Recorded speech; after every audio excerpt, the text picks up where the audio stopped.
Italy, and you might think about scooters, designer labels, football even. But what about its stunning, tranquil lakes in the north of the country? Lake Garda is not only the biggest, it's also the cleanest of northern Italy's lakes. In fact, it's so enormous, it has 3 regions on its borders, and 2 of them, Veneto and Lombardy, are the richest in Italy. Most of the villages surrounding the lake are littered with beautiful villas and even more elegant hotels. The Grand Hotel Gardone on the west side of the lake was built in 1888, but it has a distinctly 1940s feel. In the past, guests like Sir Winston Churchill came here to paint. And who can blame him with views like these?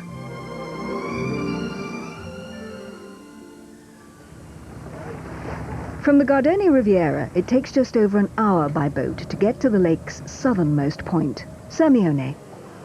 Like many of the villages here, Sirmione is known primarily for its ice cream. Limone. And also for its castle. The castle was built in the 14th century by the Scala family. They were one of the most powerful families in the region, but they opposed the political regime of the Pope. But they were still good Catholics, so they built their very own chapel right outside the front door.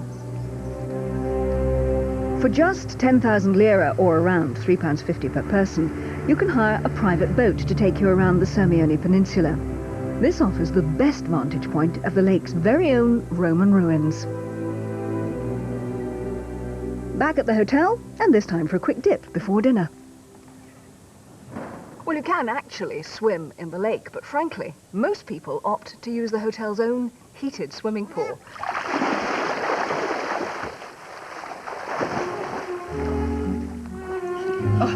And later in the evening, guests can relax in the comfort of Churchill's namesake bar, Winnie's. But if you're determined to get a little more intimate with the lake, then come to the town of Malcisne in the north. Widely regarded as one of the lake's prettiest villages, it's also a water sports haven. They call this the Bay of Dreams, and it's an absolute paradise for windsurfers. It has something to do with the way that the air currents hit the mountains at this northern end of the lake. And even if you're a complete beginner like me, you'll always find someone prepared to teach you. Relax yourself. Yeah? Okay. At the beginning, the sail will be a little bit heavy, but no problem. Yeah. Because with your weight, you can pull it. Just gently, see? When you'll be in this position, you are safe. Okay. You make it sound very easy.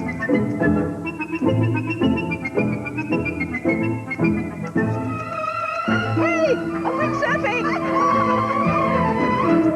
I'm not going in! Okay. Not okay.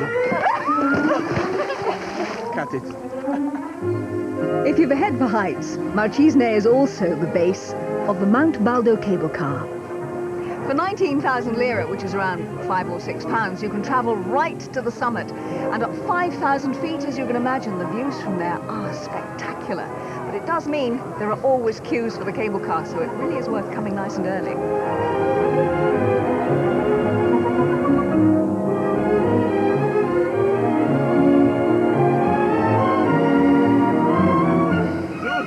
From the top, the cyclists take the hair-raising route down.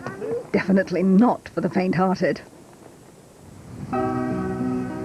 One of the biggest advantages of Lake Garda is its proximity to the cities of northern Italy. Venice, Milan and Florence are all accessible, but the closest and most romantic of all is Verona, an hour's drive south. It looks as though every young lover in the world has written their name on this wall, and the reason is through there. This is known as Juliet's balcony, where Romeo supposedly came to profess his love to the lovely Juliet. But as the cynics will tell you, this was actually built 100 years after Shakespeare wrote about the star-crossed lovers. But that doesn't seem to put off the romantic Italians.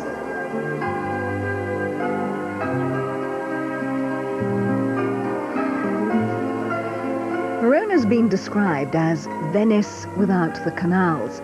In truth, it's much more relaxed and far less tourist-oriented. The city has many wonderful palaces and churches hidden amongst its markets. What really puts Verona on the world map is this magnificent open-air arena. Tonight's performance is the opera Carmen, and there's a rumour that Jose Carreras might be singing. Although the best seats do have to be booked in advance, there are always tickets available.